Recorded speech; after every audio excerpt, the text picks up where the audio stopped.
So good afternoon, friends. He was a professor in the School of Public Health at the Harvard University. He taught there for many, many years, and now he is here. Professor Stephen Marks is an international authority on human rights, especially in relation to health, the right to health, human rights and mental health, development, right to development, global governance of health, which is a massive, massive issue. As you recall, COVID-19, the whole system of health governance has collapsed. How it collapsed and what was the toll on that. So he's an expert on that. He had written many, many books, research articles on these issues. Professor Stephen Marks is also an honorary fellow of the American Association for Advancement of Science. He has worked also on human rights and biotechnology. So his domain is vast. And but then he is basically anchored to his basic field of law, human rights, international organizations, institutions, and all that. So when we are in the middle of the Israel-Gaza conflict, Palestine in the Middle East, when we are in the middle of the other conflicts like Ukraine and Russia, all these issues of law and international institutions are coming up like never before. So these will be interesting issues he will be deliberating on.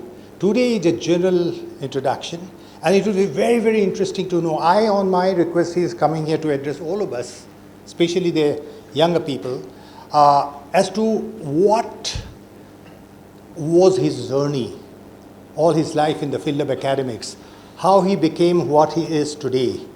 That will be very interesting. It's a story of how institutions had shaped his career path. It will be very interesting for us to know. So I welcome Steve to our campus, and the floor is yours. Thank you. Thank you. Welcome. Thank you very much.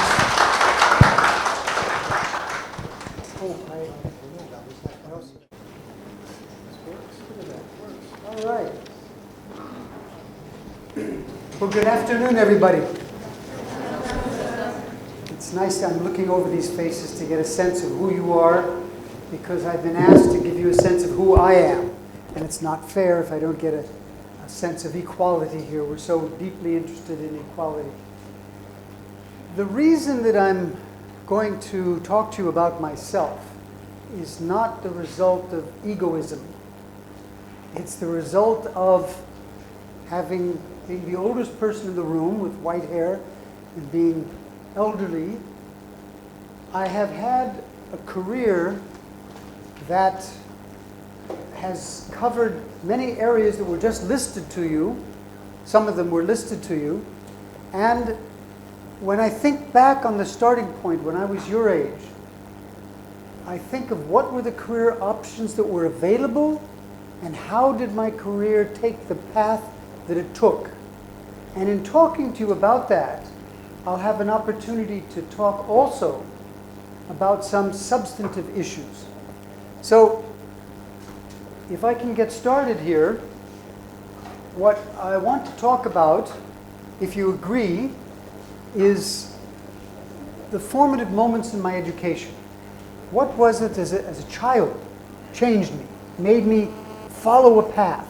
And I've been very fortunate, and I hope it happens to all of you who are students, that as you identify a path that you're passionate in pursuing, my hope is that you will be able to pursue it throughout your career. But your career might take different twists and turns.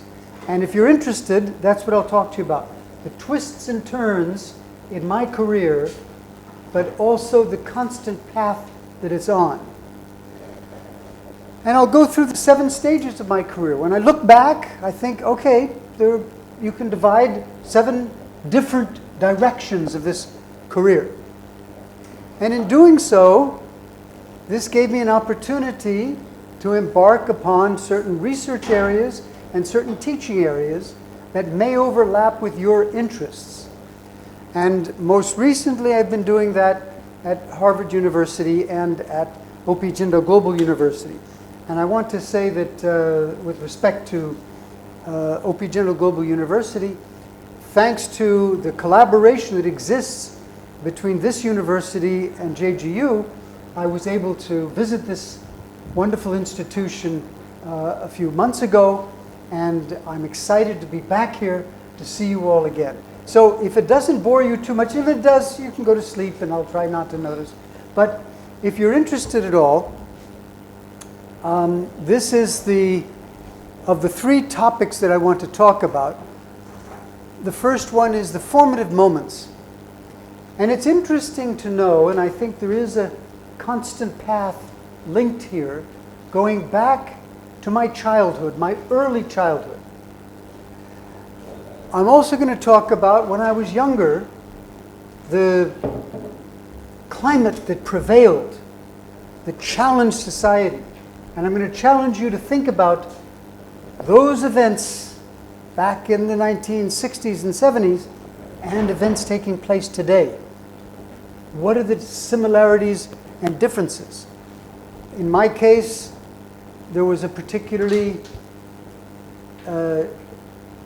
gigantic challenge, which was the war in Vietnam in my youth and the mobilization of youth, and we're seeing that happening again today. So let me start from the beginning. Does anybody recognize this particular building? What is it? You nodded your head. What is it? I mean building. I mean structure. What is it? San Francisco Bridge. Who? Close. Who can give it a better name? Which one? Golden Gate Bridge. All right. So the Golden Gate Bridge separates San Francisco on this side from Marin County on that side. Why am I showing you that? Because I was born in San Francisco. That's my birthplace. But it's also the birthplace of the United Nations. In 1945, the representatives of the governments of the world at the time, including India, met in San Francisco to decide how to build a world to save succeeding generations from the scourge of war, which twice in our lifetime has brought untold sorrow to mankind. And in the same document, they said our purpose is also to reaffirm faith in fundamental human rights. So this is the Charter of the United Nations. It was born in San Francisco at this international conference in 1945. I was born in San Francisco at approximately the same time. Actually, a few years earlier, if you can believe it. I'm also going to take you on the other side of the bridge to a place called Muir Woods. Has anybody heard of that? You're not expected to know Muir Woods. Golden Gate Bridge, yes. Muir Woods, you're not expected to know. I'm mentioning these items because they represent kind of the first moment in my existence where I became aware of the world, of things that make a difference in people's lives. I was a child of the Second World War, so I knew from people who had lived through the war how horrible a world war can be and why it is necessary to save succeeding generations from the scourge of war. I'm talking about as a little child, as a small child.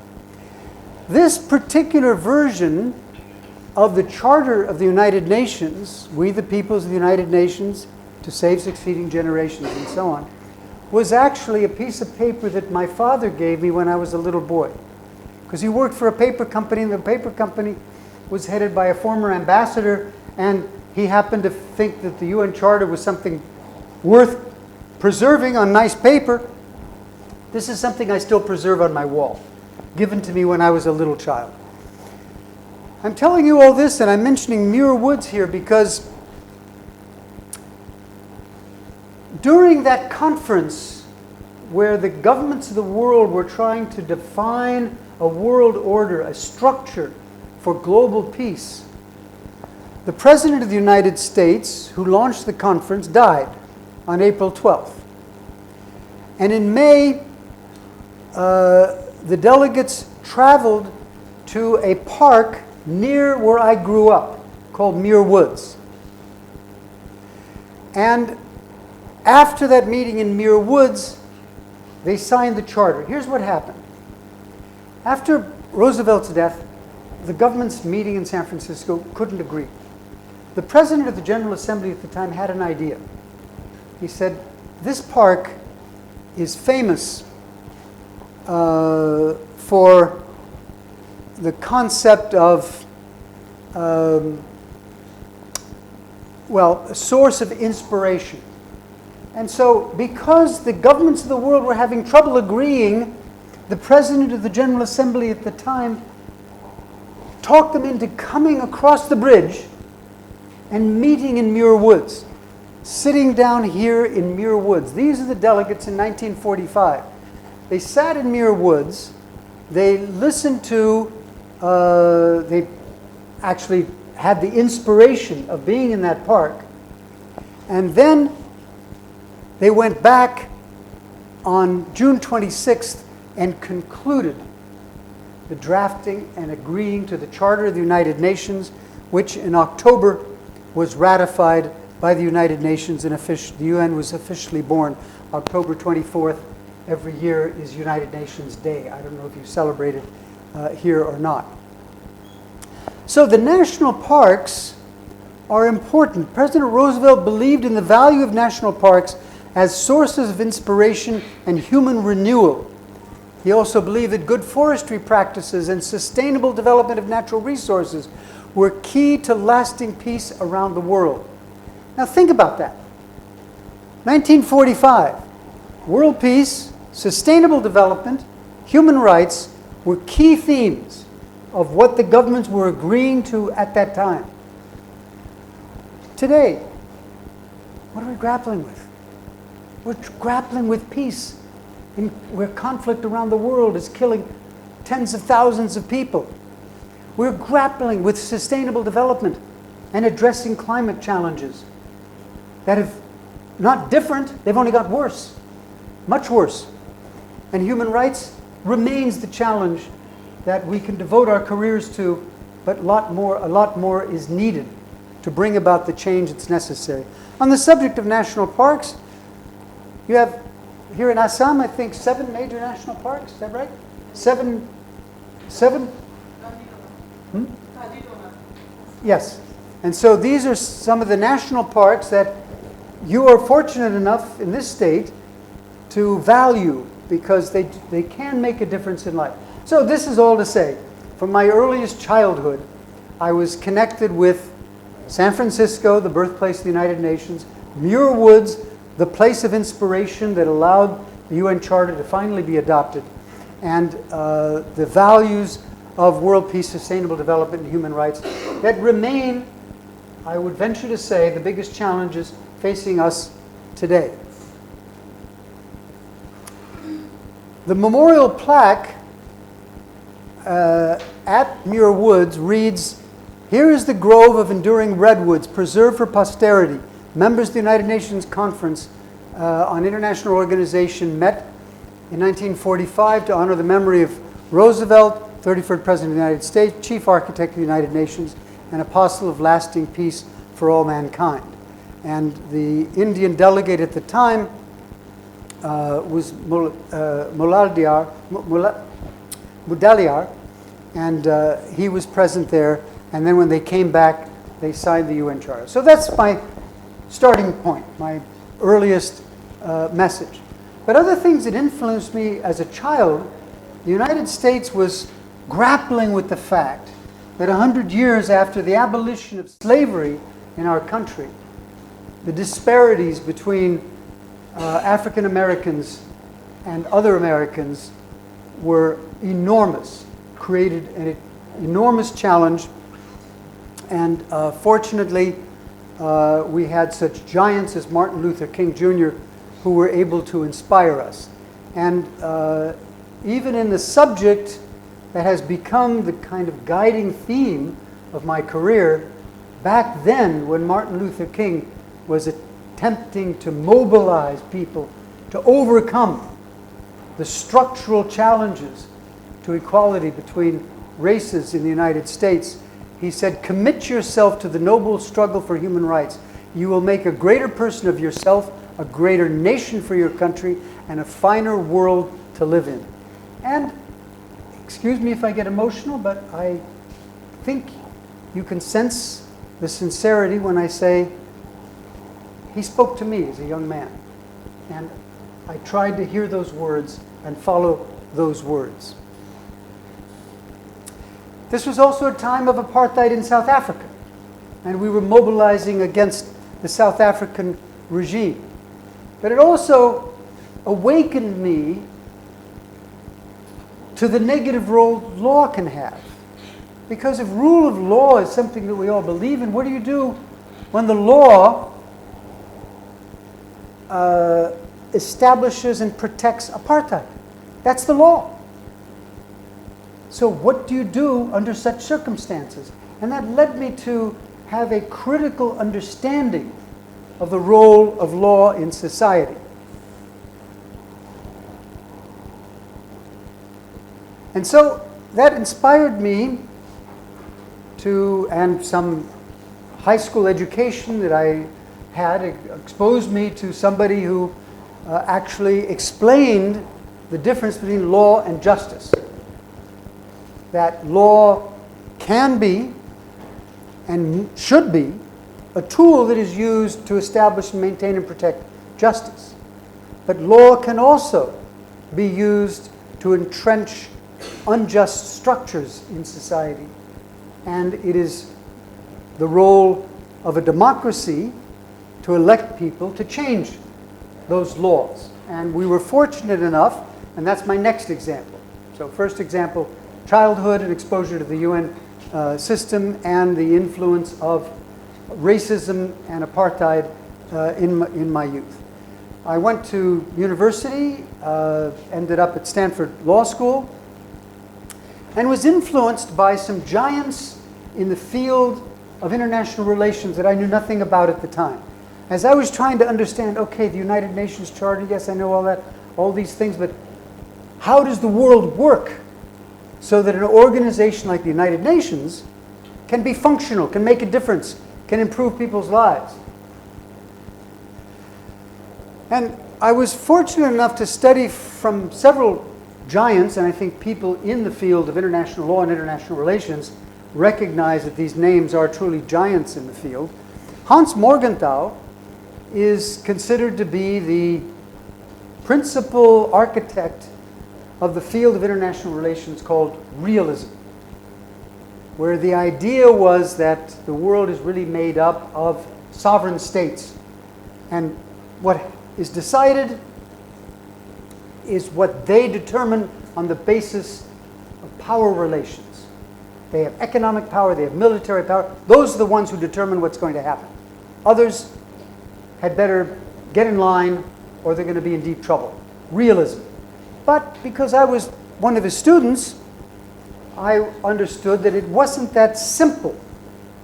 That the realist school of international relations is contrasted with other schools. And if you've studied international relations, you know about liberal internationalism and cosmopolitanism and functionalism. There are various nuances in understanding relations among states.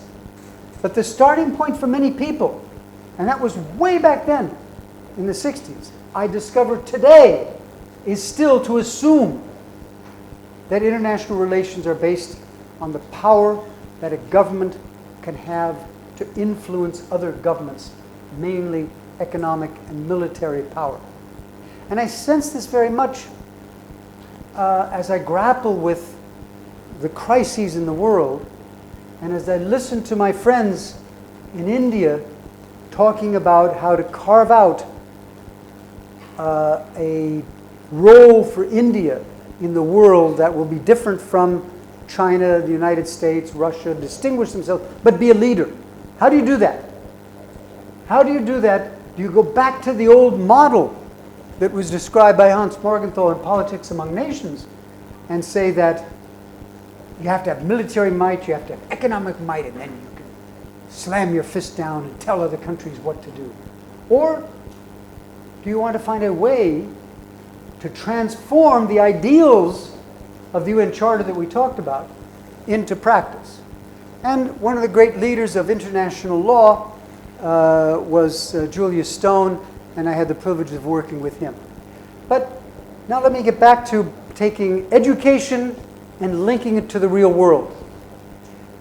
First thing I did on leaving Stanford Law School was to participate in the Stanford in Washington program. And I had the privilege to work for a senator from my state in the United States Senate, Senator Thomas Kuchel, and he was co-manager of what happened, and this was 1964 when I worked for the United States Senate for a senator who was one of the leaders in bringing forward the Civil Rights Act in 1964 and the Voting Rights Act in 1965. These were the major efforts of using law, not as a way of entrenching inequalities like apartheid, but of breaking the structures of racism and inequalities by using the law in a way that can be transformative and formative of structures of justice, aimed for greater justice. That was an enormous lesson. And not only was I studying that in theory by listening to my professors at Stanford Law School, but I happened to be fortunate enough to be there when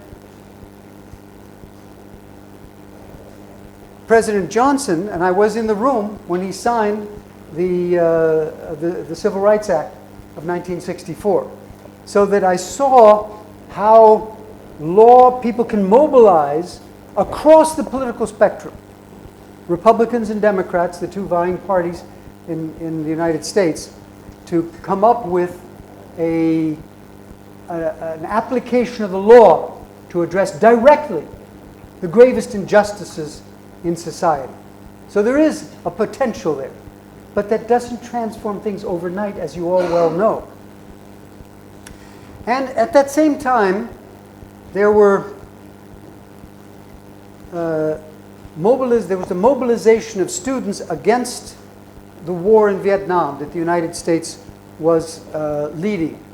And as I cannot help, of course, in thinking of what I would say to you this afternoon, I cannot help recollect that the ideals that motivated people in my generation to demonstrate against the war in Vietnam are similar in many ways, not identical, similar in many ways to what's going on now in the student protests against the war, primarily that's taking place in Gaza, but also the war that's taking place in Ukraine and other places. Unfortunately, what's going on in Sudan and Yemen and so on does not lead to much international mobilization. But we certainly have international mobilization here, and in my youth and in the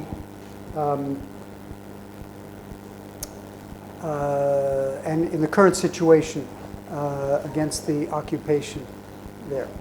So one of the things I did, and here's another transformative moment, and I'm hoping that telling you this story about myself won't bore you, that it'll lead you to think about things that happen in your career and that can happen in your own careers. And that is that when I realized that we were mobilizing for things and the world could be established on the basis of the principles of the United Nations Charter that I was alluding to, but it was not happening. It was not enough to see the world through your own country only. Yes, at Stanford I could have brilliant professors and have a great library, probably with more books about India or Vietnam or China and so on than you can find in the countries themselves. Brilliant to get access to resources. But that was not enough. It's a question of perception, of mindset. And so the thought occurred to me, influenced by some of the names that I've mentioned, that the only way I'm going to contribute usefully to building a better world is to be able to see the world through the eyes of others, which led me to leave the US, leave the United States Senate, leave higher education in the United States, and come to France. And France also, at that time, encountered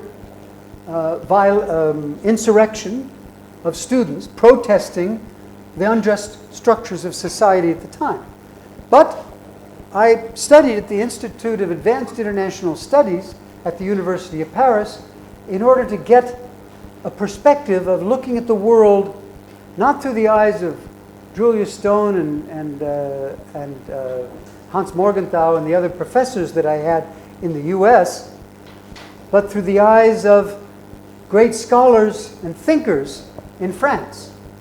And I studied at this institute and various other places and got various degrees in France at a time when these insurrections were taking place, where students were rising up, not only protesting the war in Vietnam, but these were French students, as students in Tokyo and US and in Delhi as well, were protesting in the streets against the unjust structures in society.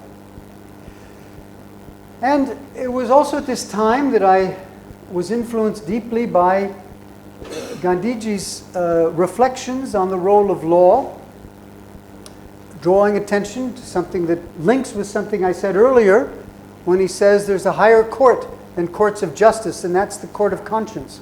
It supersedes all other courts. And there were many lessons to be drawn from that, and I traveled to this country at the time when I was a student and tried to get an understanding. I also had the rare privilege of being a student at the Hague Academy of International Law, which is located in the same building as the International Court of Justice in The Hague, in the Netherlands. And there I had the privilege of studying under some of the great names of international law who were from an international perspective, not a US perspective. And I was gaining a broader understanding of international relations and of the functions of the World Court that is in the news today, as you probably know, because of the case of South Africa against Israel, but other cases also of the Supreme Court. What do I want to conclude from that? Yes. So I also learned the lesson that this was at a time when the Six-Day War occurred in the Middle East, a precursor to the problems that we are having today with occupation of Palestine and the profound dilemma of the UN approval of the creation of a Jewish state alongside a Palestinian state, and the wars that have ensued with the current situation today of Israel taking its own action that it determines consistent with its own understanding of national security in Gaza. When that first war occurred in 1967, I was in Paris as a student. It occurred to me that, wait a minute, I took that step of leaving the United States because I wanted to understand the world through the eyes of others. And I was in a great place to do that. In France, where there was some great ability to learn from very knowledgeable people about what's going on in the world. But the war in the Middle East woke me up to understanding that, wait a minute, you're seeing this only through the developed North, through what we call now the global North. The developed countries of the North, the former colonial powers, and so on, the powerful countries, the rich countries, and so on. Yes, there are great minds there. There are people with a deep sense of justice there. But that's not perceiving the world through the eyes of the emerging newly independent countries. India was the great leader ahead of all the other independent countries, but it was also the time of wars of national liberation, where countries were throwing off the yoke of colonialism all over the world, in Africa and Asia, Caribbean, and so on, against their colonial masters, and creating new states and new members. And to simplify it, we started with roughly 50 members of the UN, and suddenly we had 150. Those new countries had their perceptions of the world. And the biggest challenge for me was to understand, what are these Arab countries doing? When the war with Israel took place in '67, 6 Arab countries against Israel, and Israel defeated them. I only knew the perspective of Israel. I didn't know their perspective. So if I had the responsibility to leave the US and understand the world through the eyes of European specialists in international relations, I also had an obligation to understand the world through the eyes of a developing country. And that led me to move to Lebanon and Syria, where I studied at the University of Damascus. And this happens to be the time, and here's another moment that is formative in the mindset of somebody like me, when in 1970 the first major act of terrorism occurred, when these airplanes were hijacked, and Palestinians hijacked an airplane, not because they liked killing people, but because they couldn't get attention any other way. That's the dilemma of terrorism. People who use violence for a political cause, and it's still going on today. That's what the operation was on the 7th of October in Gaza, in the kibbutzim, on the bordering on Gaza, was desperate people who could not get attention and using horrible, unacceptable acts of violence to get their way. In this case, nobody was injured in these hijackings, but it woke the world up to say, wait a minute, if there's an oppressed group of people, unless justice is done, there's going to be a segment of those people who in desperation are going to commit horrendous acts that are terrorism. And terrorism persists today.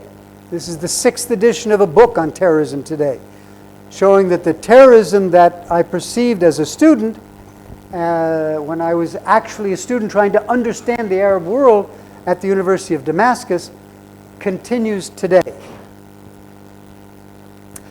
I also, after leaving the Middle East, started a job, and here I guess my example of my career opening at the United States Senate probably leads you to think, wow, he must be really privileged and so on. It wasn't. I actually got there through my own merit. And the same thing happened when I was given the opportunity to start my career. My real first job after the United States Senate was to work for the man who is the primary author of the Universal Declaration of Human Rights. Does anybody not know what the Universal Declaration of Human Rights is? Have you all heard it? Wait a minute. How can I put that question to get an answer? Who has not heard of the Universal Declaration of Human Rights? Okay. I can assume the rest of you. So if I ask any of you a question, you'll be able to answer it? Okay, I'll ask you a question. I'll ask you. Universal Declaration of Human Rights. When was it adopted? When? 1948. All right. This is a very impressive group of students. You're very knowledgeable. So René Cassin was a president of the group that drafted the Universal Declaration of Human Rights and played an important role in draft. There are several other major contributors to the draft, but he received the Nobel Peace Prize in 1968, 20 years after the adoption of the Universal Declaration of Human Rights, at the date that you just reminded us of 1948. 20 years later, the Nobel Peace Committee gave him the prize for his role in drafting it, and with the funds of the Nobel Peace Prize, he founded the International Institute of Human Rights. And I happened to be fortunate enough to have finished my dissertation on human rights. It came to the notice of the person that Cassin had asked to be the Secretary General of this new organization, and I was hired. I was the first young person hired staff member as a very young man of this International Institute of Human Rights, which gave me an opportunity to work alongside of one of the giant figures in human rights today, as I said, the principal author of the UDHR, and to work on a number of projects that gave me an opportunity to be an actor, be an organizer, do something, bring people together to reflect on different issues. And just we organized many, many conferences. You may recall that this was a time when, well, I'm not going to even bore you with all the details because I'll never get through this. Let me give you one example that I had no idea that in 2022 I would end up being the founding dean of the Jindal School of Public Health and Human Development. That's what I'm doing now. But somewhere deep in the recesses of my brain, somewhere, I I played a role as secretary to one of our activities, which was an international colloquium on, it was called on human rights and life and death. It's essentially on public health and human rights, in which a number of issues, including organ transplants and fertility and euthanasia, suicide, and all of these issues, in 1974 were being investigated at a conference that I happened to be secretary to organize. So there I was, involved unexpectedly in something that many years later would become essential to what I'm doing now. So that was that phase of my career at the International Institute of Human Rights, working with... Okay, you have to connect your Wi-Fi. You got that? Okay.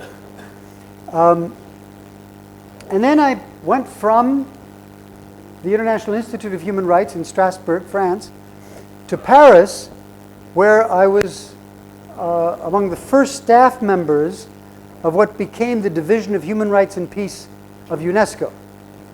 And the United Nations Educational, Scientific, and Cultural Organization became my home for 10 years, where I produced some things like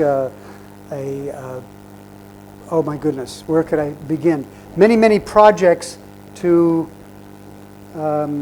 popularize and mobilize governments around international human rights as part of a framework linked directly to the UN Charter that I alluded to earlier on. That same conception of it, how do we mobilize education and science and culture and governmental institutions to do more, to embed the idea of human rights? The preamble to the Constitution of UNESCO begins, whereas wars begin in the minds of men, it is in the minds of men, meaning humans, women and men, that the ramparts of peace must be built. So the whole idea was, how do we alter the mindset so that human rights and peace play a role? And so that's what I had the privilege of doing during that period. When I left UNESCO, I went, so that was 73 to 83. When I left UNESCO, I went to the Ford Foundation, where I was in charge of allocating money, comparatively large sums of money, to human rights initiatives, non-governmental human rights initiatives, and that brought me many times to India. And some of you might remember when the Ford Foundation was a large functioning entity in Delhi that made lots of contributions to human rights relevant institutions in India.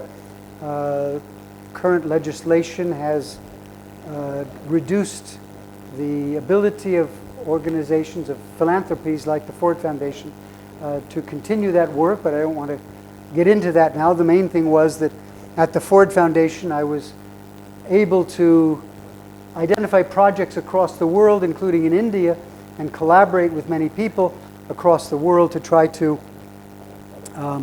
fund human rights projects that could make a difference. But I interrupted that to accept an appointment for the United Nations in peacekeeping operations. Whole new thing. So I went from UNESCO, that is being an international civil servant, doing your job as an intergovernmental organization, to the Ford Foundation, a philanthropy where we gave money to try to do good in the world, and then to what's called a PKO, peacekeeping operation. And I was actually involved in 2 peacekeeping operations. I'm only mentioning UNTAC here, the United Nations Transitional Authority in Cambodia. I was also involved in the Western Sahara peacekeeping operations. But this was the main one that involved me in being on the ground, working with international organizations and peacekeepers. And I want to say the Indian delegation there, the Indian unit, did a fabulous job of handling the healthcare needs during this transitional period in Cambodia that sought to bring Cambodia out of civil war to a viable democracy. And we succeeded in bringing peace, but failed to bring democracy. Tough lessons to learn there. And I tried to reflect on some of those in some publications that I wrote. We supported the Cambodians adopting their new constitution, and I wrote something on the Cambodian constitution from civil war to a fragile democracy. And that was published at the beginning. It's only become more fragile since, and published in various other places on the process of creating a new constitution in Cambodia. So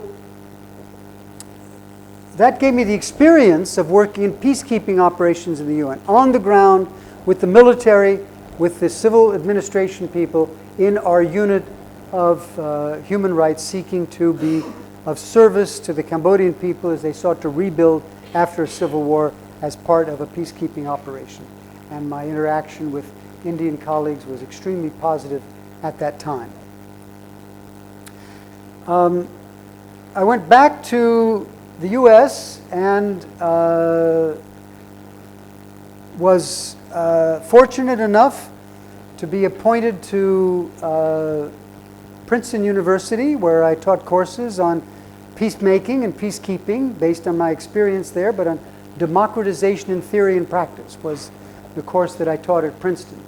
And then I was hired from Princeton to Columbia University to become the first director of the United Nations Studies program at the School of International and Public Affairs. So I was very privileged to be asked to establish at SIPA, the School of International and Public Affairs, SIPA at Columbia, this program on United Nations Studies, and it gave me the opportunity to bring students to the UN and interact with UN officials and so on, and keep that very active. But I also had the extraordinary privilege, that's the building where I taught, to co-teach for 15 years with one of the stellar giants in the field of international law, Oscar Schachter. He had been the legal advisor to the United Nations and had been the advisor to 2 Secretaries General of the United Nations. But he had come to Columbia University to teach international law. One of his most famous books is International Law in Theory and Practice. And we co-taught a course on human rights and development at both Columbia Law School and SIPA, the School of International and Public Affairs. And this was a very enriching period where I also had another mentor, another great mind to interact with. Now, I want to take a short break here to find out if any of this is of interest to any of you. Can I get some feedback? Anybody have any questions?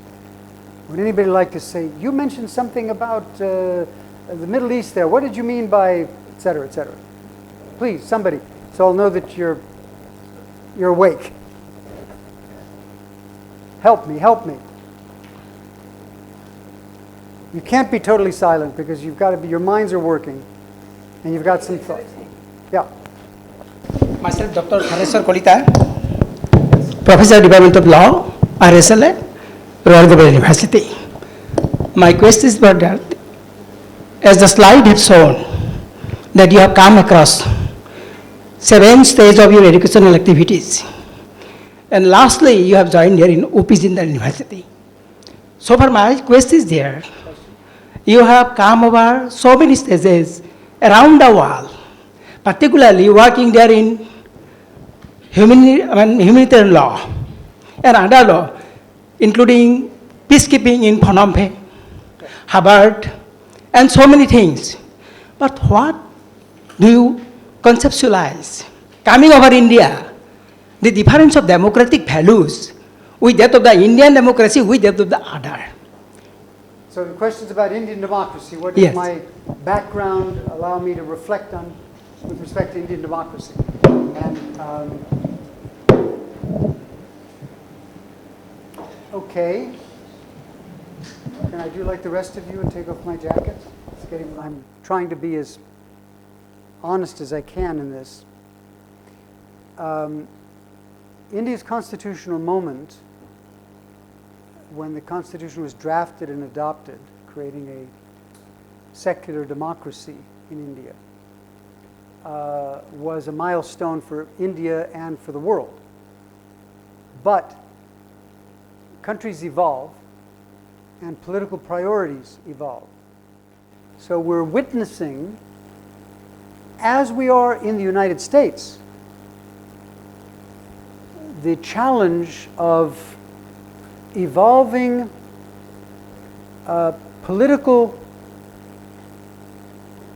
ambitions among those with power and evolving mindsets of the general population frustrated that the expectations of the government have not met their needs as they wish.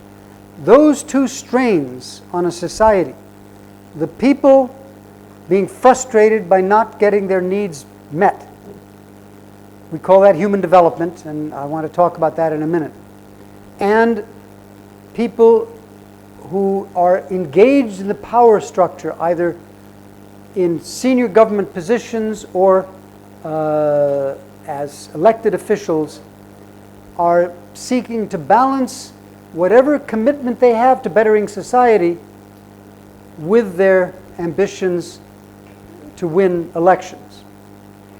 And those two forces create an enormous challenge on the original constitutional framework that was established. And I'm comparing the US and India because both were built upon a constitution that sought to establish a permanent framework of democracy that should improve society. And the fact is that there are ups and downs in doing this. Now, much more can be said about this, but let me try to relate it to the next point I wanted to make. Before going on to the next point in my career, I wanted to stop, since we're talking about lessons learned in teaching at the School of International and Public Affairs and Columbia Law School, and creating new courses and being engaged in peacekeeping operations. For those of you who are new to or beginning your studies of international relations, I wanted to share one or two thoughts on the nature of the international system. This is not the nature of Indian democracy. I'm willing to come back to that. But I wanted to make a few points on the nature of the international system.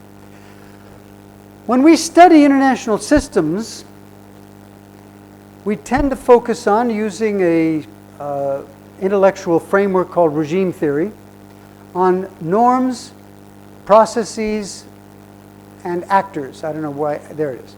Norms, processes, and actors. To understand what's going on, not in Indian democracy, but in international relations, you need to identify the norms that govern what states and other actors can do, and the Universal Declaration of Human Rights is one of those, but all of the other norms relating to, let's just take the most flagrant example, Article 2.7 of the Charter of the United Nations, Article 2.4 of the Charter of the United Nations, which prohibits violating the territorial integrity or political independence of another nation state. That's a norm, okay? Flagrantly violated today. You can identify the locations where that is happening. The processes are the structures of interactions among states and other entities. So how does the UN Security Council function? How does OECD function? How does the World Bank function? What are these institutions? How do they operate? And the actors are the individuals and entities that influence the outcomes. So this is kind of the, after living in these practical experiences in the US Senate, in UN peacekeeping operations, in UNESCO, and so on, I saw that from the inside of those actors, but also teaching and learning in Paris and Stanford and Columbia and other places. I also experienced how we can understand better the functioning of international relations. And it's built upon the concept of sovereignty.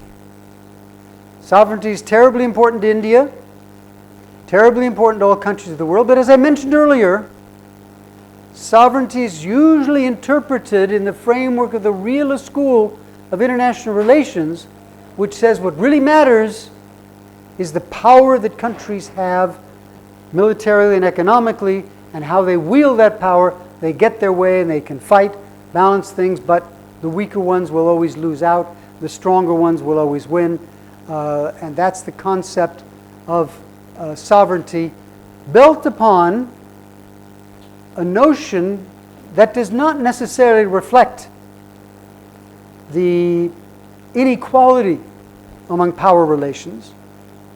The concept of sovereignty is built on the idea that every country has exclusive jurisdiction to legislate, adjudicate, and enforce. In other words, sovereignty means technically not the realist school of exercising power, but that all countries, large and small, must be able to adopt their own laws, to interpret those laws, and to enforce those laws. That's the meaning of sovereignty. Now, what do you do when, and excuse me for taking this small writing on the screen, but I'll explain what it is. Sovereignty, yes. The United Nations Charter, I've read you several passages of it, but it has another passage that reaffirms the sovereign equality of all countries. That means that India and Mali have the same claim to exclusive jurisdiction to adjudicate, legislate, and enforce. Okay? That's what sovereignty really means. However, yeah, so, yes. So that also means that the domestic jurisdiction, the national jurisdiction, is where things are supposed to happen. The organization is based on the principle of sovereignty. This is the United Nations organization. Nothing contained in this charter shall authorize the United Nations to intervene in matters that are essentially within the domestic jurisdiction of any member state. That means leave us alone. We do what we want. You can't tell us what to do. And you'll see that powerful countries interpret this to mean, don't you dare tell India that it's violating human rights. Don't you dare tell the United States that it's violating human rights. We don't believe you. You're not allowed to do that. You are intervening in our domestic jurisdiction. You are intervening in matters which are essentially within the domestic jurisdiction of the state. But what I started with when I crossed the bridge and went to Muir Woods and came back and ratified the UN Charter is that one of the purposes of the UN is to achieve international cooperation in promoting and encouraging respect for human rights, and members pledge themselves to take joint and separate action in cooperation with the organization to achieve that purpose. Now, I'm limiting this to human rights, but the same thing applies to international peace and security. Same thing applies to respecting the principle that it is illegal for one state to violate the political independence or territorial integrity of another state. Russia, Ukraine, obviously, what is happening. So this is the ambiguous meaning of sovereignty today. And several people have attempted to understand that better. One of the founders of international regime theory, Steve Krasner, has talked about the hypocrisy of state sovereignty, but how did that happen?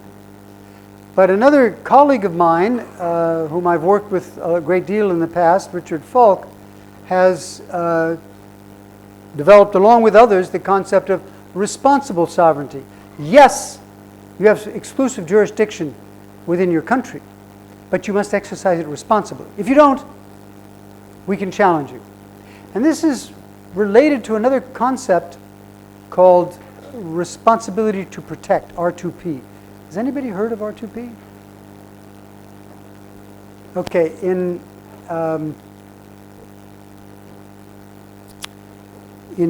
2005, the General Assembly of the United Nations endorsed the concept that every country has a responsibility to ensure that atrocity crimes do not occur on its territory.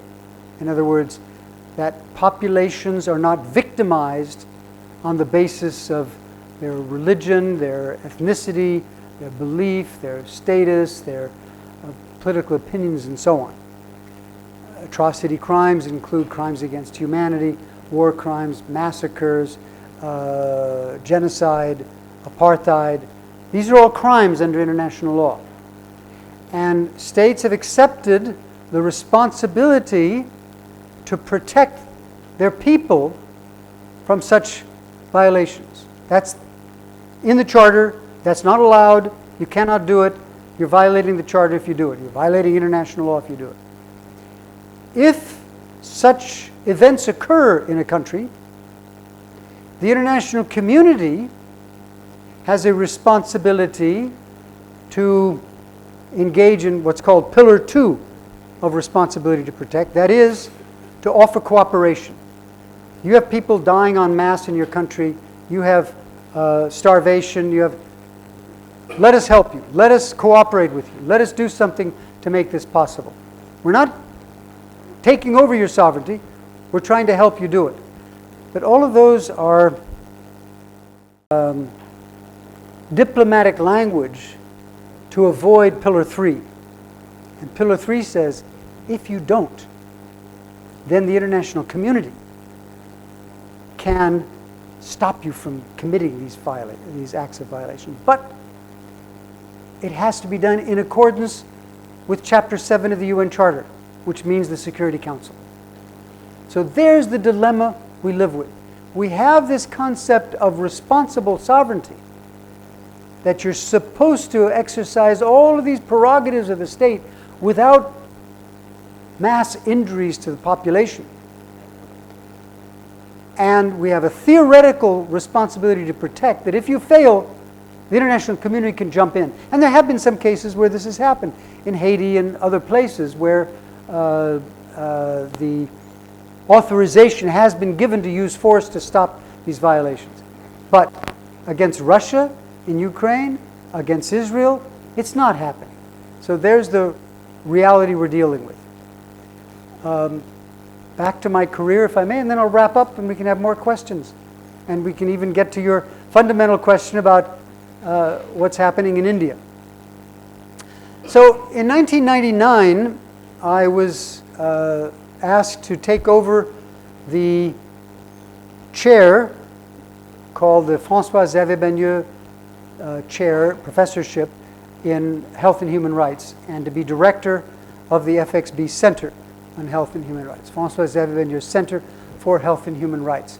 And this is a picture of a summer school that we ran with a few hundred students who came, and we gave a regular training, but we ran courses, did research projects, and so on as the FXB Center, which is still functioning today.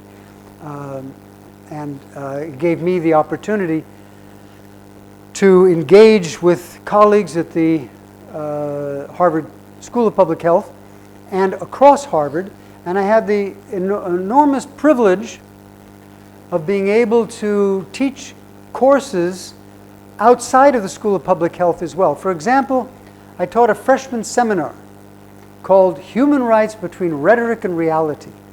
Most wonderful teaching experience I ever had, because these freshmen, these young students, these freshers, they would, I don't know how good you are when a professor gives you a reading assignment of 50 pages or 150 pages, do you actually do it, and so on. These freshers at Harvard, you give them 300 pages, they've read it all, and they're on top of it when they come to class. Wonderful experience. And I would bring them every year to the UN on Human Rights Day to meet with the High Commissioner for Human Rights of the United Nations and attend the sessions of the United Nations General Assembly dealing with. This is Navi Pillay, who was High Commissioner for Human Rights of the United Nations at the time, and we had this wonderful group of students. So that was the typical annual trip we'd make to the UN with the students to interact with senior officials of the UN. And I also taught a course in the social studies program on law and politics and society, and a course on world poverty and human rights in the general education program. And so I carried out those activities, including a number of others, until 2022, when the Vice Chancellor of Jindal Global University asked me to help create the first, the 12th school of the university, the School of Public Health and Human Development. But there's a brief background to this that you might be interested in. In 2006, I had spent my sabbatical year in Hong Kong, co-teaching with a certain C. Raj Kumar, who was a professor at City University in Hong Kong, where we taught. And we co-taught a course on this topic of human rights and development. And at that time, he was pursuing the idea of creating in India a world-class university so that great minds in India would not have to get their degrees from Oxford or Harvard or wherever, and if they're going to pursue an academic career at a higher level, do so at a university somewhere else in the world. No, Indians deserve, as they had thousands of years ago, to be a world leader in education. And what's not to like about that vision? So he brought me along with him on several trips to Delhi and negotiations and so on. So I did have the privilege of being involved in the initial planning and launching of Jindal Global University. And when in 2020-21, he said the institution had grown from the law school to the 11 schools that were open at the time, and he said he wanted to create one on public health. And I said, that's great, I wanted you to do that, I'm in public health, great. Let me know what I can do to help, and so on. He said, no, I want you to be the dean. I said, no, don't be silly. Don't be silly. You couldn't do worse than that. If there's one area where Indians have excelled all over the world, it's in public health. The greatest leaders of public health in the US and all over the world are from India. So you certainly don't need me to help with that. He said, well, here's what I want to do though. I want it to be on public health and human development. In the conceptualization, some of you know, but maybe some of you don't, most condensed version, Amartya Sen, who received the Nobel Prize in Economics, has developed a concept of human development as an alternative to economic growth. So if you're looking at the success of a country in terms of GDP, gross domestic product, and you rank countries, and a country's going up, and it's at 5%, 6%, you want to get more. The result of that can be that the rich get richer and the poor get poorer, that the disparities increase. unless it's done in a way that's attentive to human needs. Or, in the conceptualization of Sen and Nussbaum and others, human development, meaning that growth, economic growth, is a means and not the end of development. You have to stop and think about that carefully if you haven't encountered that concept. A means and not an end. Yes, you need to increase resources. But that's a means. What are you going to do with them? Hmm? Kill? Development. Yes. So human development, you're going to use those resources to increase access to education, access to health, access to well-being, and the Human Development and Capabilities Association has sought to clarify what we mean by that and utilize an approach called the capabilities approach to understanding these issues. So that's what he wanted me to help launch. So I'm here to try to get that launched, to make friends like our friends here, and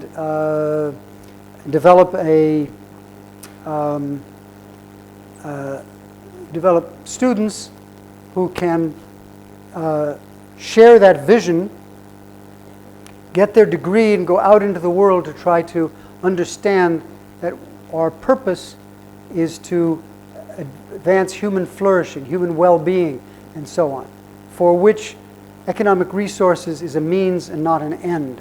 So I hope I've made that clear. Now, I've probably run out of time.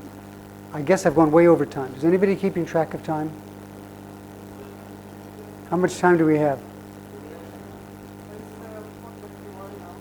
Yes. How much time do we have? Because the other part of what I wanted to talk about is, if you're interested, with those career steps, those 7 different moments in my career that brought me here, also allowed me to engage in certain fields of research.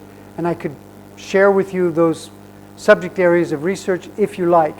Otherwise, I can stop here. Do you have time to look at that? Sorry? Should I take a few more minutes to do that? Okay. So,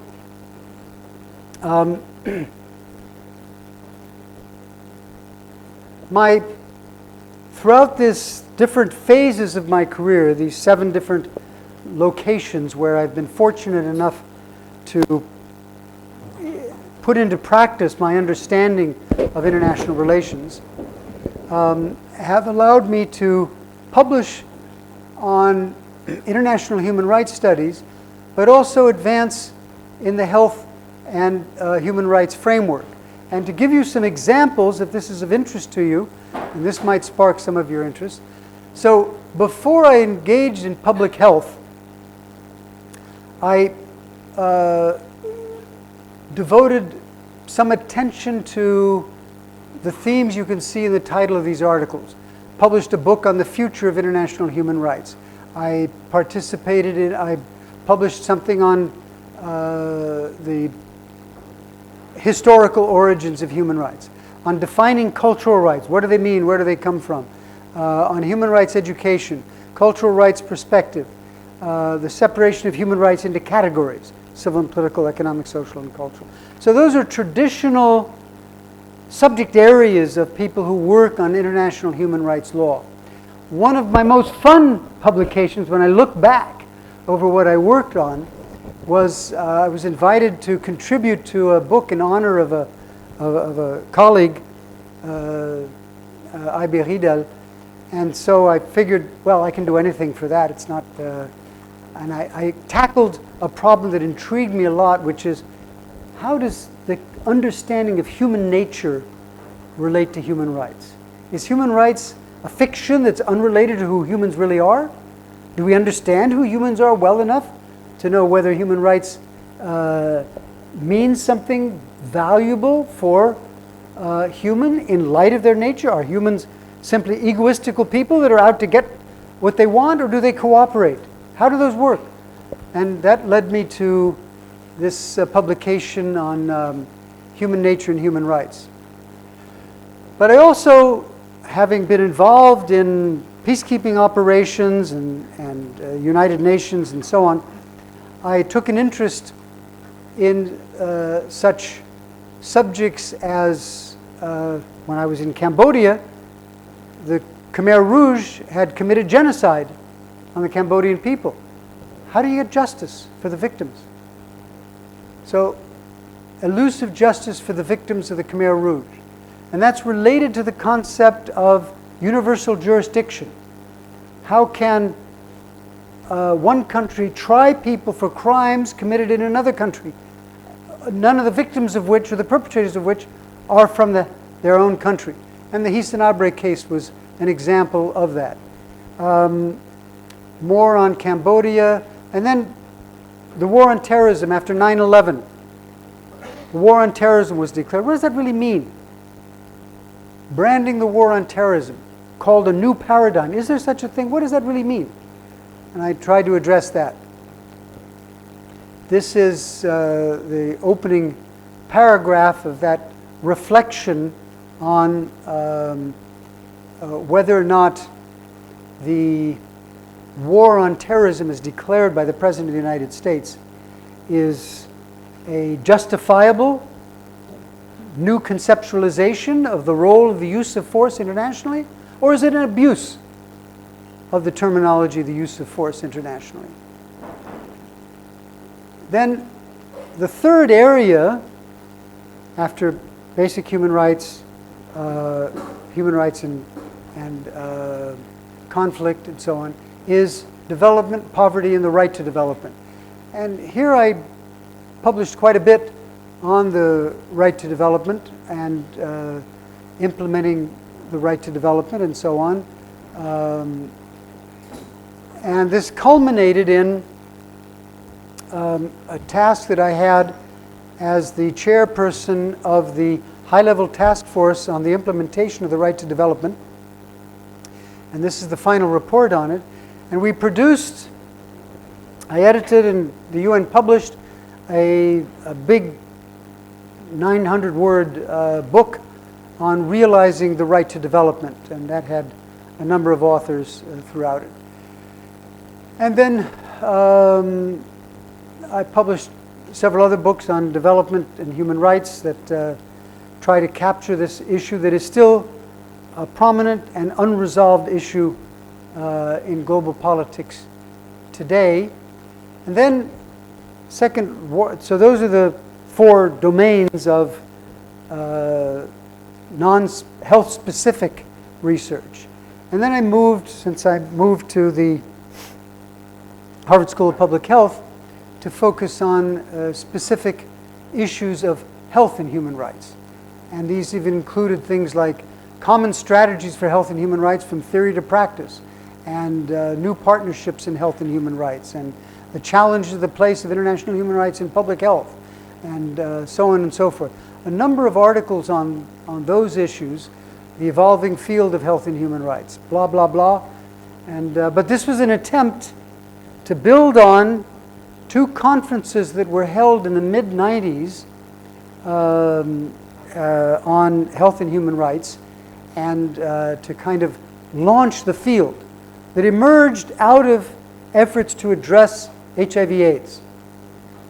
Those working in the field of HIV/AIDS soon discovered that the framework that was missing in their efforts to address the issue was that of human rights. And some leading specialists on this issue embraced a human rights perspective, and this led to the efforts through conferences in 1994, 1996, to carve out a field called Health and Human Rights. It led to the journal Health and Human Rights, and led to the creation of the FXB Center on Health and Human Rights, the first director of which was Jonathan Mann, who had headed the AIDS program of the World Health Organization, and was a very prominent physician working on HIV/AIDS, and the second professor was myself, and so on. Yes, please. And civilization that cancer medicine can't be discovered still Yes. now. So why this is happening? So why this problem? Where is the problem? Why the scientist can discover or invent the medicine for cancer? it's also like the previous question raised on cancer medicine. I observe it from a distance, like most of us, but enormous amount of resources have been put into that, both by the public sector and the private sector. Obviously, any pharmaceutical company that can find a cure for cancer is going to earn hundreds of billions of dollars, given the prevalence of cancer in the world. So, first issue that arises is that it is proved to be very difficult. That, in other words, unlike many other diseases where sufficient investment in research, eventually after 10 or 20 years, you have some breakthroughs and you get the answer. There have been some developments, some positive developments in cancer over the last 20 or 30 years, but no immediate cure. And one of the problems that is often mentioned is you're not spending enough money on it. In this case, I think there has been a lot of money. Vast sums of money have been spent. But it's been elusive. And there have been, it would take, 15 minutes of research to come up with articles listing the progress that has been made, because there have been types of cancer that have been addressed, cancer has been slowed down, and so on. But a cure so that nobody gets it, one of the directions of research that seeks to find an answer to that is germline gene therapy. So this is one of the challenges, and you'll see it in some of the articles I'm going to show, that efforts to modify the human gene in a way that transmits from one generation to the next, germline gene therapy, would be the ideal solution if you can identify the gene that is responsible for a particular form of cancer. Modify that gene that not only affects the person susceptible to that form of cancer, but their offspring, future generations. That's what I think people are aiming for in germline gene therapy. So it's a very important question that is linked to another issue that I was about to get to, which is when there are advances in science and technology, such as germline gene therapy to eliminate cancer, and it becomes very, very expensive, who benefits? Most likely, the very wealthy only will have access to it. What country has the resources to have a therapy that costs hundreds of thousands of dollars made available to everybody who might need it? That's one of the biggest dilemmas we're facing. And it's linked to a human rights problem called, and I'm going to show you in a minute some of the writings on it, the right to benefit from advances in science and technology. That's been part of human rights since the Universal Declaration of Human Rights. What does that really mean? If there is a vaccine that will address diseases like COVID or new manifestations of COVID, does the right to benefit from advances in science and technology mean that everybody must get it? We're moving in that direction. Cancer, when it's an extremely expensive therapy that could not possibly be made available to them, how do you decide that? And that's one of the tough issues if you consider that everyone has a right to benefit from advances in science and technology. Let me get to that.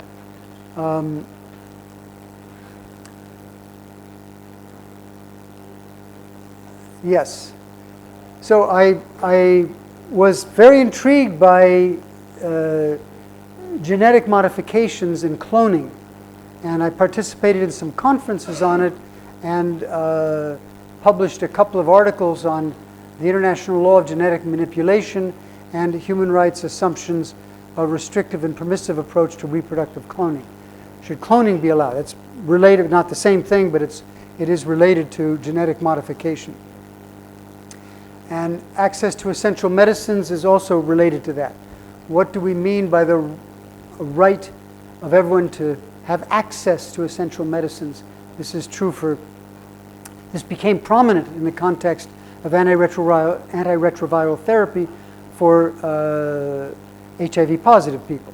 So, but it also applies directly to the question of access to cancer medication or vaccines for COVID and that sort of thing.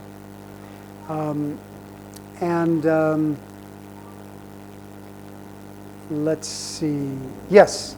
So out of obscurity that was addressing the question that you mentioned or related to your question, is the fact that I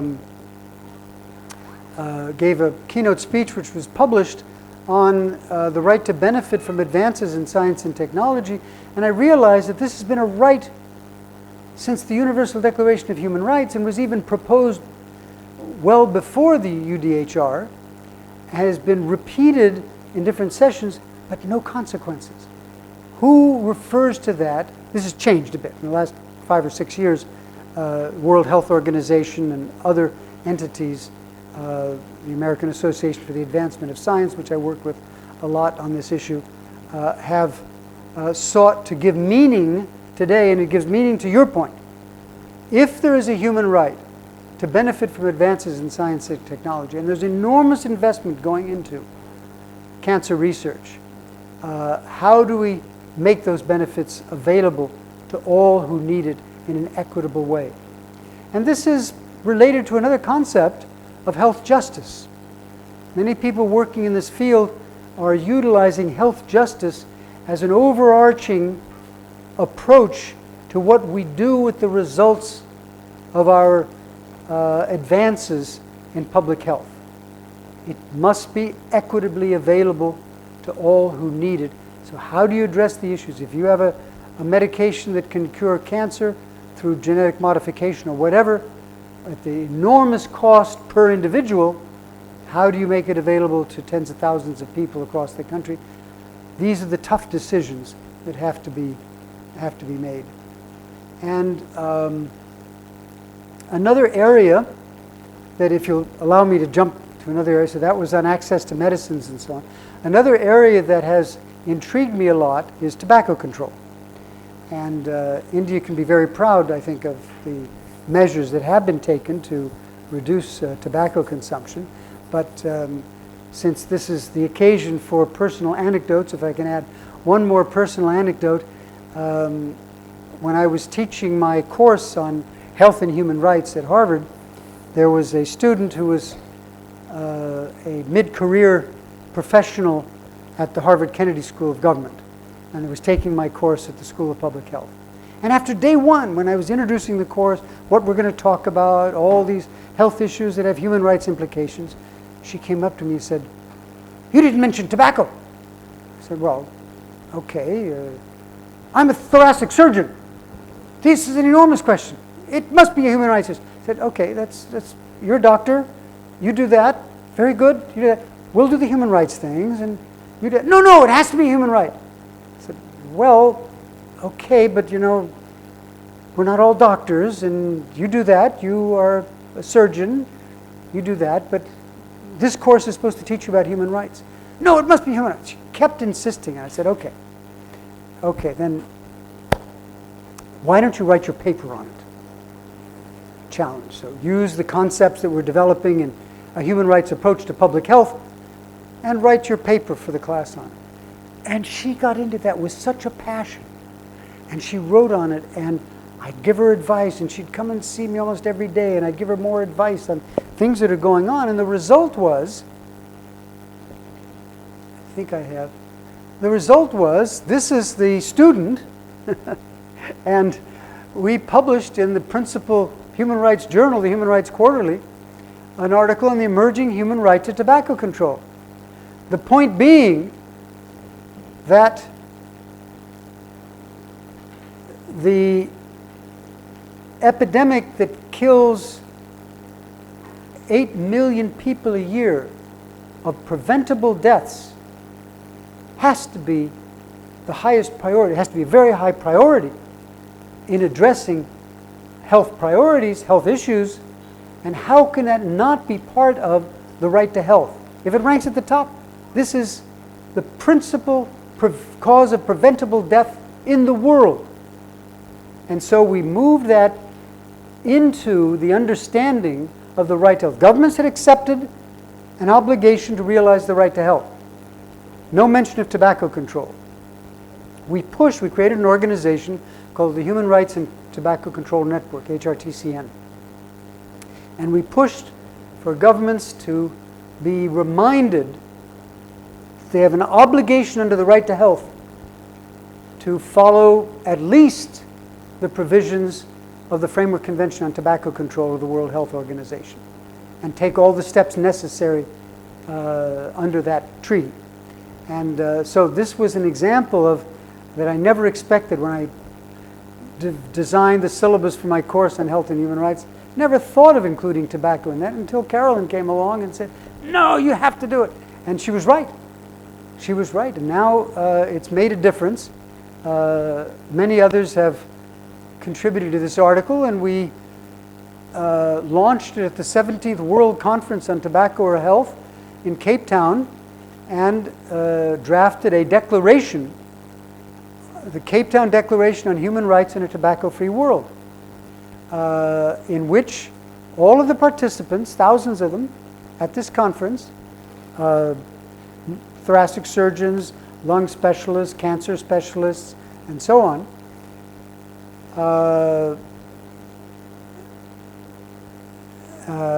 firmly commit to promoting and protecting public health and human rights in relation to the tobacco epidemic, which kills 7, now 8 million people a year globally, and agreed to the following general principles and call to action, and we enumerated the principles to be followed. So that's a way in which a non-subject in teaching human rights became a subject because of a student insisting on it, became an article, and then became something that mobilized people. So this is kind of a realization of what is often called in public health research the policy implementation gap. That research can add to knowledge, but if that's not translated into action, it's a waste of time and a waste of money. So here, the knowledge, the research of the relationship between human rights and tobacco control has led to action that has added to the push on governments to do what is necessary. And so this has also led to other organizations taking up.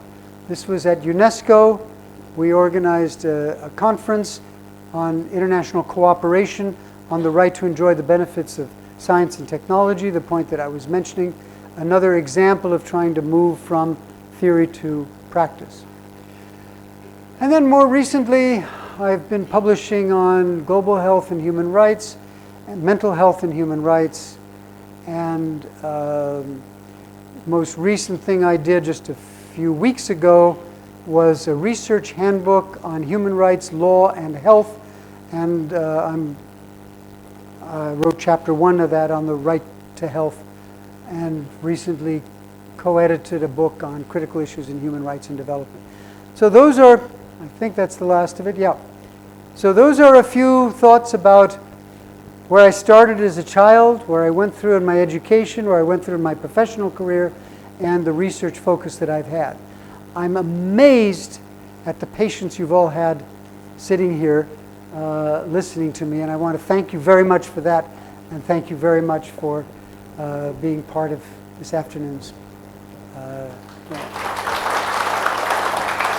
And of course, I'm at your disposal.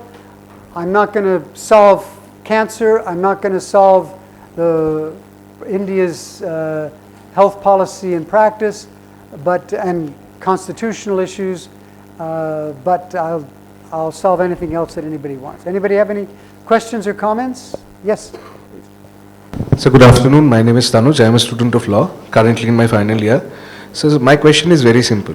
You have witnessed democracies, you have witnessed where there have been military rules, where democracy was overthrown possibly, where there have been situations where terrorism or extremism on one hand was taking the center stage and putting everything else aside, be it humanity, be it humanitarian laws or whatnot.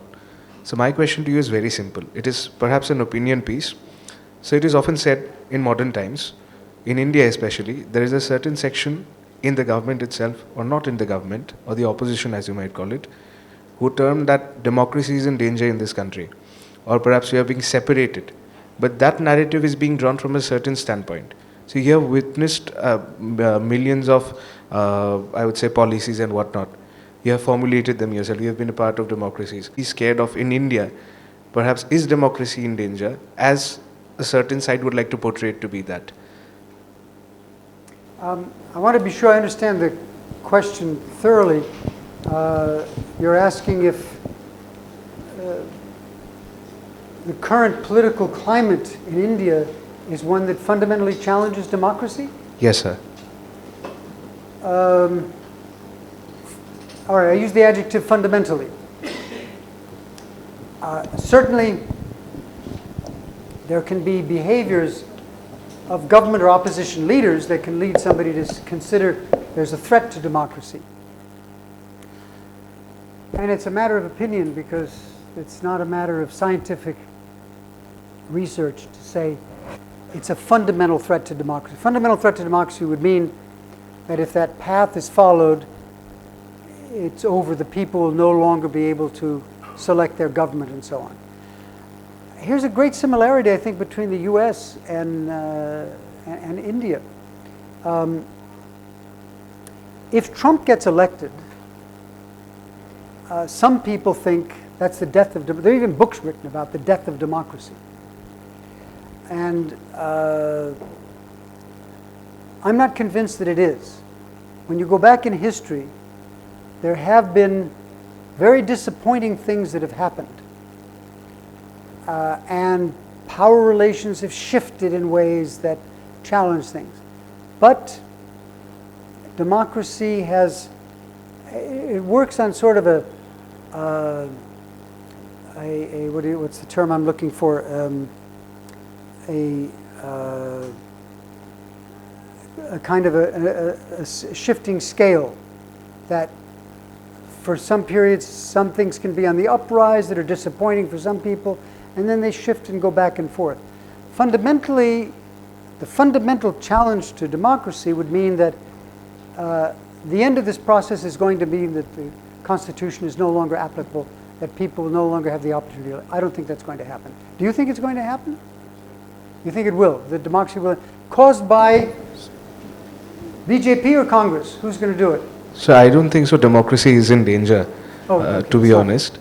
And with that, sir, I have a follow-up question, if I please may.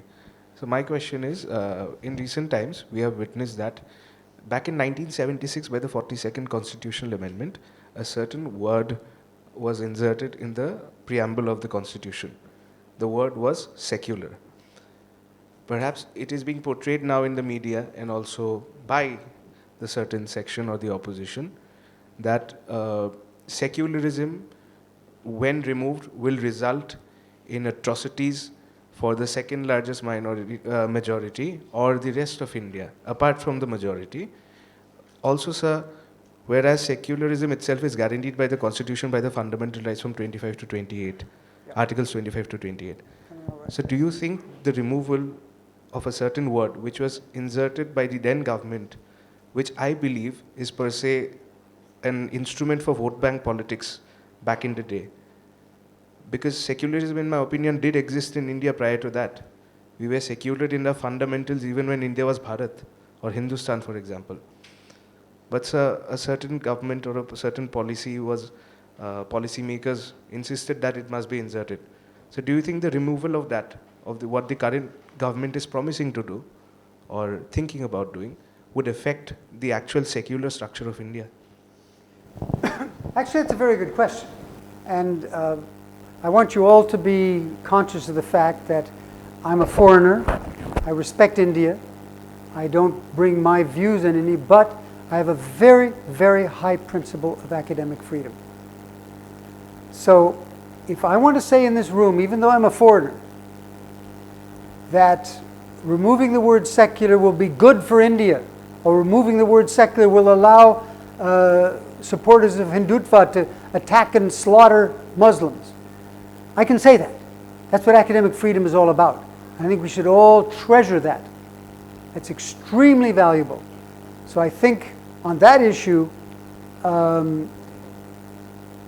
it is very difficult for an outsider like myself to understand the motivation behind removing the word at a time when the BJP is being accused of using Hindutva as a means of mobilizing people against the Muslim population. And I don't know the intricacies of it. There may be another explanation, but at this time, when there's suspicion that Hindutva and some of the statements of the Prime Minister suggest a certain hostility towards Muslim, removing secular is easy to interpret as being part of mobilizing people to support BJP as a Hindu party and so on. Whether it is or not, obviously when asked, Modi denies it. Some of the things he said are pretty hard to interpret as not being mobilizing people against the Muslim population, but he denies it. He says that all people are respected in the country. I think we really have to be vigilant. We have to be together on this. We have to understand that, and I take you back to my early childhood, to my awareness of apartheid in South Africa, of racial discrimination in the United States. These deep structural issues are inseparable from socialization. So in public health, we have something called health communication, and it's based a lot on socialization. So people who believe that vaccines are harmful for you and they'll cause autism and so on, they've been socialized to believe that. That's dangerous for public health. We have to address that. People have been socialized to believe in many countries that their religion or ethnic group is superior to other religion and ethnic groups. There are movements in the United States that say the Jews will not replace us or the blacks will not replace us. We are a white Christian society and we must resist all that. That white Christian society has taken over the land of native peoples for whom that was their ancestral heritage for thousands of years. And they're claiming this is our land. All right, they're doing that because of socialization. So what is the socialization of supporters of the Prime Minister who want him to do everything he can to encourage them to exclude Muslims? That's their socialization. How do we address that? It's one of the big, all societies face this sort of thing. Now, there's also the very lamentable fact that acts do exist, acts have been committed, Muslims have been victimized, and people should be held accountable. And that's a problem. And so, do you have a solution? So, in perhaps toning things down a little bit, I am a Hindu by birth. That does not mean I'm anti-Muslim, which totally means the principles of secularism or the principles of being one with everyone is there in the Sanatan Dharma itself, which is called Vasudeva Kutumbakam, meaning one nation for all or one for all. So everybody is one, basically in a collective identity. India as we know it today is a culmination of everything that we face together, irrespective of religion, irrespective of communities. Assam is perhaps the greatest example of all communities coming together. Even the identity of an Assamese has to be ascertained. We have had that, the issues with Assam Accord. Coming back to the point, sir, I believe in today's time, the government in power should tone things down a little bit, to not be extreme in such measures, as it has been stated already that he has certain things that he has said certain things which are provocative in nature. And perhaps I don't know if I get called out for saying this or not, but this is my belief. Academic freedom. Academic Nobody in freedom. this room will call you out for it. No, there must be other people who want to join in on this. Yeah. First of all, great lecture by you, sir. And my name is Mustafa from Faculty of Political Science. So I would Faculty like of? Political Science. Political science, okay. So you touched upon sovereignty, you touched upon human rights, and you touched upon international law and the system itself. I would like your opinion on Joseph Nye's concept of soft power in managing disputes or conflicts, let's say river water sharing that we have in India, Bangladesh, let's say. So how effective is soft power in tackling these hard issues? Because we cannot isolate or distance a neighbor while having the hard power approach. So how effective is soft power in tackling issues like this? Thank you. It's a very good question. I don't know if everybody knows the concept of soft power. It's emerged in political science literature to describe the ways in which governments, as I was describing sovereignty earlier, and the realist approach that what really matters is the military and economic power that you use to influence others. But there's a soft power that is the way in which governments interact behind the scenes, through cultural exchanges, through cooperation, through organizing conferences together, through different things. So the question, though, of the impact of soft power as an empirical question is one that I cannot answer because I haven't been up with the literature. If you followed it, I know there are people who are trying to study it. How do we measure the impact of soft power?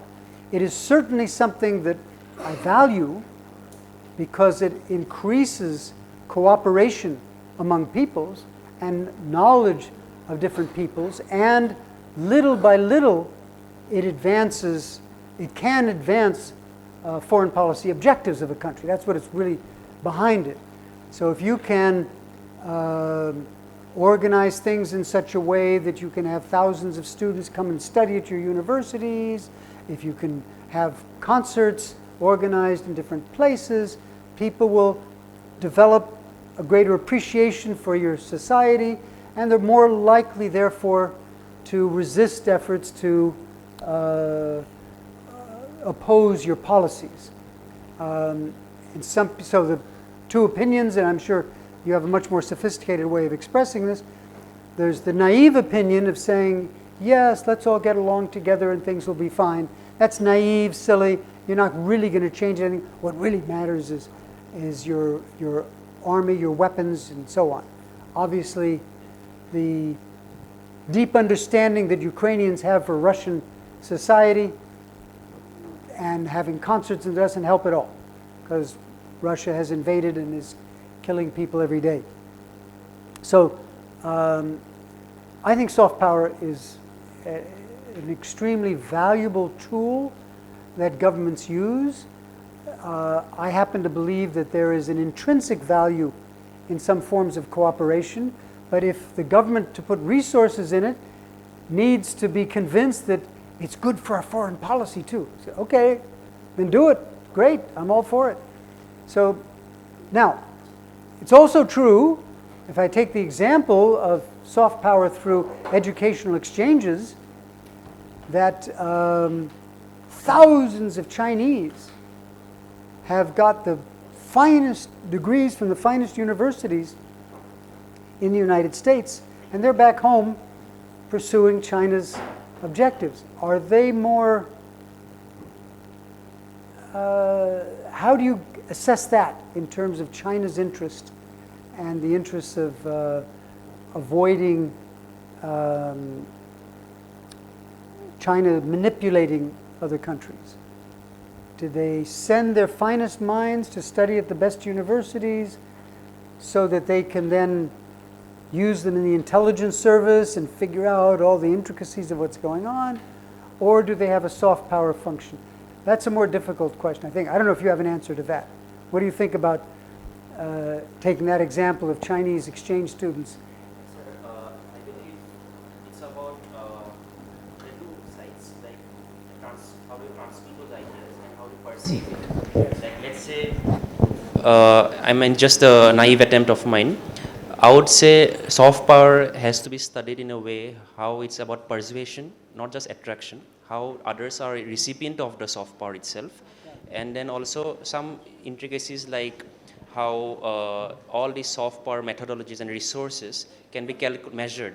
I mean, the one thing, the difficult thing is to measure the soft power thing. Whereas hard power, you can obviously identify the resource, the budget spendings. I mean, if you look at the budget spendings in military, it's increasing every year in India as well and abroad. But in soft power is something that is not only state-sponsored, and individual also can have totally brand and nation, like nation branding or cultural diplomacy. Even sporting events can actually have some role. But I totally agree with you. I think it's very fine line to have a soft power philosophy and target, and on the other hand, propaganda as well, how negative image of a country can be used in war times, etc. So yeah, it is a complex topic, but then it's interesting as well. Well, actually, since you asked the question, the big revelation that I haven't given yet, and you've probably figured it out by now, that I'm essentially a cosmopolitan, right? So you probably figured that out. So obviously, as a cosmopolitan, I value all ways that allow people to understand other people better, and soft power can contribute to that. Now, there might be people in intelligence services that are calculating how this can serve the interests and so on. I don't think there's much we can do about that. But like you, I think it's very valuable to the people who engage in. I have the impression that I've overstayed my welcome. We're beyond the time. Excuse me, sir. Yes. Sir, I'm from the Department of Sociology, and I would like to raise a question. Like, when it comes to the implication of human rights, are there different levels when it comes to a country like USA and the countries in terms of the Middle East? Are there layers when it comes to the implication of the human rights? Are there any differences? Differences in what human rights standards apply, or in the performance? Sir, it will be in the basing of performances. Like in USA, they may have certain type of human rights that are implicated in USA, but the same human right may not be implicated in countries like Middle East. So are there any different layers to that? Well, so I think you've answered the question right there, because certainly in the United States, a major human rights issue is gun violence. And it's an epidemic. It's a public health epidemic, and it's a human rights epidemic. The utilization of private weapons is horrible. And there are 2 or 3 other countries that have similar problems, but most other countries in the world have almost no serious problem. I actually saw a film last night on this topic that some of you may have seen. Have you seen The Monk and the Gun? No? It's about a monk in Bhutan who takes a gun from an American, and well, I won't tell you what happens because it's worth seeing. It's a great movie. Anyway, the point is that yes, the realities in the U.S. reflect a range of human rights issues that are different from other countries. You use the example of the Middle East. Certainly in the Middle East, let's say gender equality is a big problem in the Middle East. Gender equality continues to be a struggle, but basically girls can go to school, women can get equality in jobs and employment. Big issue in the Middle East for that. Utilization of guns in the United States is a phenomenal issue, causing hundreds of thousands of deaths. In the Middle East, less of that. There are guns being used, but much less of that. You could take a full range of examples. Let's say torture, arbitrary arrest and detention, right to food, right to health, right to an adequate standard of living, right to housing. You can take all the rights. I guess one way of answering your question is to draw your attention to the fact that people have been working for years now to develop indicators of human rights performance. So you can make this comparison. So you can compare US, India, African countries, Middle Eastern countries, East Asian countries, and so on. And the indicators that have been developed are related to the indicators that have been developed for the Sustainable Development Goals. So there's a lot of quantitative work on how you can measure and rank countries, including with respect to human rights. And in fact, here's another takeaway lesson that I learned firsthand by being there when it happened. When a special procedure was established in the UN on the right to health, and a special rapporteur on the right to health was appointed, one of the first things he discovered is that in human rights, we had very elementary indicators. So we could say, yes, 5,000 people were victims of torture in the country. We have a number 5,000. 10,000 people were subject to arbitrary arrest. Oh, we've got a number. Those are the only types of numbers we had. You look in the health sector, much more sophisticated tools of measurement of maternal mortality and so on, and infant mortality and prevalence of diseases and all of that. So what has happened is that the human rights people have emulated the public health people by developing more sophisticated, disaggregated criteria for measuring human rights performance. And I'll give credit to an Indian who took a leading role in this, Rajiv Malhotra.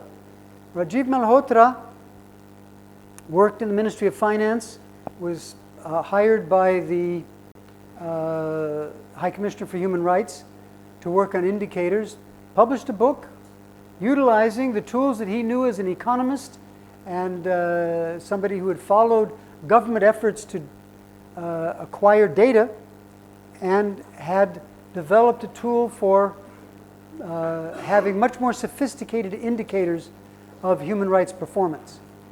Those types of indicators can be used if you want to compare on any given right what US and Morocco or India and China or whatever you want to compare. So these tools are emerging, but there's no general statement saying US compared to the Middle East, one is good, the other's bad. No. Was that, I don't know if that answers your question. You may have intended something different. That's okay. So indicators are a very important issue when it comes to human rights and public health, and